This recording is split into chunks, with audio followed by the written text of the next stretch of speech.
Dear students, we are starting Bresenham's line algorithm in the playlist of computer graphics. It is lecture number 5. तो lecture number 5 में हम देख रहे हैं ब्रेजनहैम्स line drawing algorithm. इससे पहले हमने जो देखा था वो देखा था डीडीए लाइन ड्राइंग एल्गोरिदम। तो जो डीडीए एल्गोरिदम था हमारा, उसके कुछ डिसएडवांटेज थे। जैसे वहाँ पे क्या था, वहाँ पे राउंड ऑफ एरर्स की प्रॉब्लम्स थी।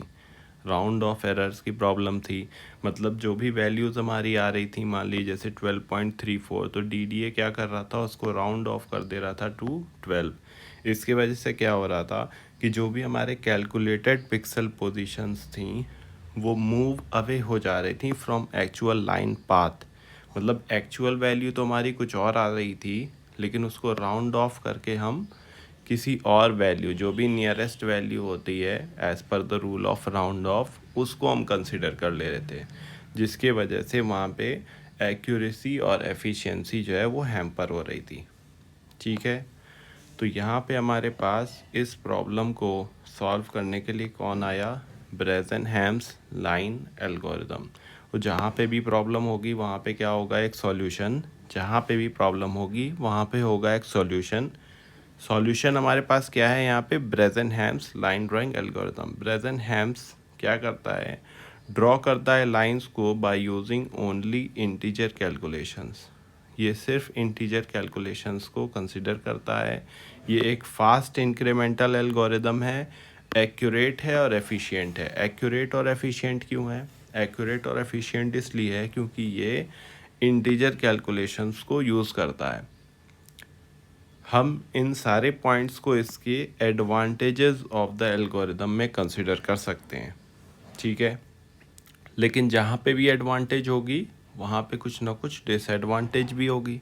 जैसे जहाँ पे भी प्रॉब्लम होगी वहाँ पे कुछ ना कुछ सॉल्यूशन होगा। तो ऐसे ही यहाँ पे इसकी डिसएडवांटेज क्या है कि जो भी लाइन ड्रॉ होती है वो हो सकता है कि परफेक्टली स्मूथ ना हो। line drawn accurate may not always appear perfectly smooth। Next हमारी डिसएडवांटेज क्या है कि can not handle thicker lines directly. ऐसी लाइंस जो कि थिकर हैं उनको हैंडल ये नहीं कर सकता। तो ये हमारी क्या हो गई डिसएडवांटेज, जो रेड से हमें दिख रही है। और ये सारी क्या हो गई हमारी, ये हो गई एडवांटेजेस। तो स्टार्ट करते हैं अपने एल्गोरिदम को। यहाँ पे भी हम, जैसे हमारी लाइन सेगमेंट है, तो लाइन सेगमेंट के कुछ ना कुछ एंड पॉइंट्स होते हैं।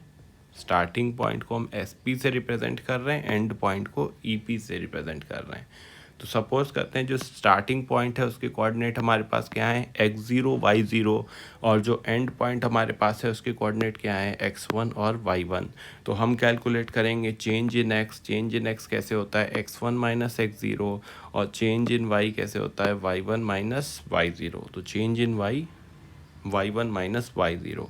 अब हमारे पास यहाँ पे एक चीज़ होती है जिसको हम बोलते हैं IDP, इनिशियल डिसीजन पैरामीटर। तो मैं आगे इसको कहीं भी मेंशन करूँगा तो मैं IDP लिखूँगा, आपको देख के इसको समझ जाना है कि ये क्या है। ये इनिशियल डिसीजन पैरामीटर है जो कि होता है 2 del y minus del x। इसके बेसिस पे हमें डिसीजन लेने होते हैं, वो हम देखेंगे अभी एग्जांपल में। तो सपोज करते हैं कि जो हमारे करंट वैल्यू है एक्स करंट, एक्स सी का मतलब क्या है, एक्स करंट। तो current value of x is x0, जैसा हमें दिख रहा है यहाँ पे, और current value of y is क्या है, y0। ठीक, और इनिशियल जो हम जब स्टार्ट कर रहे हैं अपना डिसीजन पैरामीटर, तो वो डिसीजन पैरामीटर करंट जो है हमारा क्या है, p इनिशियल डिसीजन पैरामीटर। अब हम इस को जो है वो कंपेयर करते हैं ज़ीरो से। अगर वो लेस देन ज़ीरो होता है तो हम एक्स नेक्स्ट जो है हमारा, जिसको हम एक्स एन से रिप्रेजेंट कर रहे हैं, उसको हम लिख देते हैं एक्स सी प्लस वन। और वाई नेक्स्ट वाई एन से जिसको रिप्रेजेंट कर रहे हैं उसको हम लिख देते हैं वाई सी। और जो हमारा पी नेक्स्ट होता है उसको हम लिख देते हैं p c plus 2 del y। ऐसे ही अगर हमारा ये पैरामीटर जो है वो ग्रेटर देन और इक्वल टू ज़ीरो होगा तो हम एक्स नेक्स्ट को x c plus one, y next को वाई सी प्लस वन लिख लेते हैं। और हमारा p next p c plus 2 del y minus 2 del x होता है। एक ऑब्जर्वेशन हमारी यहाँ पे क्या है कि एक्स नेक्स्ट हमेशा हमारा प्लस वन हो रहा है, वेदर लेस देन की कंडीशन हो तो भी x next x c plus one हो रहा है, अगर ग्रेटर देन और इक्वल टू ज़ीरो की कंडीशन हो तो भी हमारा x next x c plus one हो रहा है। तो आगे देखते हैं इसमें। अब हमें क्या करना है, we have to compute until we reach the end point. तो हमें कंप्यूट करना है जब तक कि हम एंड पॉइंट को अचीव ना कर लें। डीडीए में क्या था, हमें नंबर ऑफ स्टेप्स पता चल जा रहे थे कि कितने स्टेप्स में हमारा एल्गोरिदम कंप्यूट होने वाला है, किस स्टेप पे जाके हमें फाइनली वो आउटपुट मिल जाएगा जो हमें डिज़ायर्ड है। लेकिन ब्रेज़नहेम्स में क्या है, हमको कंप्यूटेशन करते रहना है जब तक कि हम एंड पॉइंट पे रीच ना कर जाएं। तो सपोज़ करते हैं हमने जब स्टार्ट किया तो हमारी इनिशियल वैल्यू एक्स नॉट और वाई नॉट थी, और उसके साथ जो हमारा आईडीपी था, इनिशियल डिसीजन पैरामीटर, वो पी था। तो इससे हम फिर एक नेक्स्ट पे जाएंगे तो वो x c y c p c होगा। फिर इससे हम नेक्स्ट पे जाएंगे तो x n y n p n होगा। इनिशियल से स्टार्ट किया, करंट पे गए, करंट वैल्यू से फिर नेक्स्ट पे गए, एंड सो ऑन। इसी को हम ज्वाइन करेंगे तो हमारी क्या मिलेगी, फिर एक लाइन ड्रॉ हो जाएगी। ठीक है, तो सपोज करते हैं कि जो हमारा स्टार्टिंग पॉइंट है वो क्या है 1,1। तो ये 1 क्या हो गया x0, ये 1 क्या हो गया y0। यहाँ पे जो हमारा एंड पॉइंट है वो क्या है 4,2। तो ये 4 क्या हो गया x1, और ये 2 क्या हो गया y1। अब हम क्या कर रहे हैं, लाइन ड्रॉ करना चाह रहे हैं इस स्टार्टिंग पॉइंट से एंड पॉइंट के बीच में। तो हमने स्टार्ट किया, सबसे पहले हमने यहाँ पे लिखा एक्स सी वाई सी, मतलब एक्स की करंट वैल्यू, वाई की करंट वैल्यू। फिर हमने यहाँ पे लिखा इनिशियल डिसीजन पैरामीटर। तो हमने लिया 1,1। सबसे पहले हम ले रहे हैं 1,1। 1,1 लेने के बाद हमने यहाँ पे पीसी को कैलकुलेट किया, जो कि 2 del y minus del x होता है। तो 2 इंटू 1, हमने यहाँ पे जब डेल वाई को कैलकुलेट किया तो वाई डेल वाई क्या आया हमारा 2 माइनस 1, यानी डेल वाई हो गया 1। तो डेल वाई की वैल्यू 1 हमने यहाँ पुट कर दी। ऐसे ही हमने डेल एक्स की वैल्यू यहाँ कंप्यूट की, तो 4 माइनस 1, डेल एक्स की वैल्यू हो गई 3। तो डेल एक्स की वैल्यू हमने यहाँ पे पुट की, और ये हो गया निगेटिव। तो जैसे ही ये निगेटिव होगा हमारा पहला वाला केस हो जाएगा केस 1।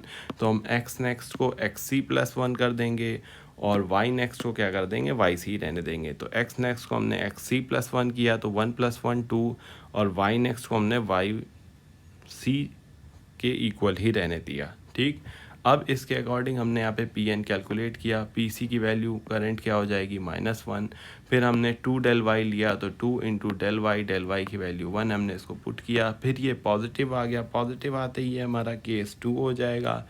फिर उसके बाद हम क्या करेंगे, इन वैल्यूज़ को वापस यहाँ पे पुट करेंगे, and in the same way हम यहाँ पे इसको कंप्यूट करेंगे। जो भी वैल्यूज़ आती जाएंगी उनको हम यहाँ पे पुट करेंगे, और उनके अकॉर्डिंग वैल्यूज़ को कंप्यूट करते जाएंगे। और कब तक कंप्यूट करेंगे हम कंप्यूट तब तक करेंगे जब तक कि हम एंड पॉइंट तक रीच ना कर जाएं। एंड पॉइंट हम जैसे ही रीच कर जाएंगे, जैसा कि हम यहाँ पे देख रहे हैं कि 4,2 हमारा एंड पॉइंट था। तो जैसे ही हमने देखा कि हमारी कंपटीशन ये 4 हो जा रही है, यहाँ पे इस वाली कंडीशन के बाद ये कंडीशन जो हम देख रहे हैं, इस कंडीशन को जैसे ही हम देख रहे हैं यहाँ पे, तो हमने इसको एक्स सी प्लस 1 किया, तो 3 प्लस 1 हमारा 4 हो गया। 3 प्लस 1 हमारा 4 हो गया, ये हमें दिख रहा है यहाँ पे। और वाई नेक्स्ट जो होगा हमारा 2, ये वाई नेक्स्ट जो है वो वाई सी के बराबर ही हो जाएगा, और ये 2 हो जाएगा। तो 4,2 हमें यहाँ पे मिल गया अपना, जो कि हमारा एंड पॉइंट था। मतलब हमारे पास क्या क्या पॉइंट्स आ गए, हमारे पास स्टार्टिंग पॉइंट से एंड पॉइंट तक की जर्नी हमने कंप्लीट कर ली है ब्रेज़नहेम में। अब हम क्या कर सकते हैं, हम लाइन को ड्रॉ कर सकते हैं। लाइन को ड्रॉ करने के लिए हमारे पास सबसे पहला जो पॉइंट है ये 1,1, ये हमारा सबसे पहले हमारे ग्राफ में आएगा। ग्राफ में हमारा सबसे पहला पॉइंट 1,1 आया। 1,1 के बाद नेक्स्ट पॉइंट हमने यहाँ पे प्लॉट किया 2,1, फिर नेक्स्ट हमने प्लॉट किया 3,2, फिर नेक्स्ट हमने प्लॉट किया 4,2। इन सारे पॉइंट्स को प्लॉट करते ही हमने देखा कि हम यहाँ पर एक लाइन को ड्रॉ कर पा रहे हैं। इन सारी चीज़ों को हमने कैसे रिप्रेजेंट किया है, जो भी इंटरमीडिएट पॉइंट्स हैं हमारे जो बीच में आ रहे हैं उनको हमने ब्लैक से रिप्रेजेंट किया है। जो भी हमारा एंड पॉइंट्स है, जैसे जो स्टार्टिंग पॉइंट है उसको हमने ग्रीन से रिप्रेजेंट किया है 1,1, और जो हमारा एंड पॉइंट है उसको हमने रेड से रिप्रेजेंट किया है, जैसे कि 4,2। ठीक है, तो अब हम लोग जो नेक्स्ट लेक्चर देखेंगे वो देखेंगे mid point circle generating algorithm. मैंने बताया था कि लाइन ड्राइंग एल्गोरिदम में हमारे पास डीडीए था, ब्रेज़नहेम था और mid point line drawing algorithm भी था, लेकिन मोस्टली यूनिवर्सिटीज़ के सिलेबस में mid point line drawing algorithm नहीं होता। वहाँ पे क्या होता है, मोस्टली यूनिवर्सिटीज़ के सिलेबस में mid point circle generating algorithm होता है। मोस्टली यूनिवर्सिटीज़ के सिलेबस में mid point circle generating algorithm होता है, इसलिए हम लाइन ड्राइंग में सिर्फ डीडीए देखेंगे और ब्रेज़नहेम देखेंगे, मिड पॉइंट में mid point circle generating algorithm देखेंगे। आप चैनल को सब्सक्राइब कर ले सो डैट जो भी नेक्स्ट वीडियो हो वो आपसे मिस ना हो। तो mid point circle generating algorithm हमारा नेक्स्ट वीडियो रहेगा। Thank you.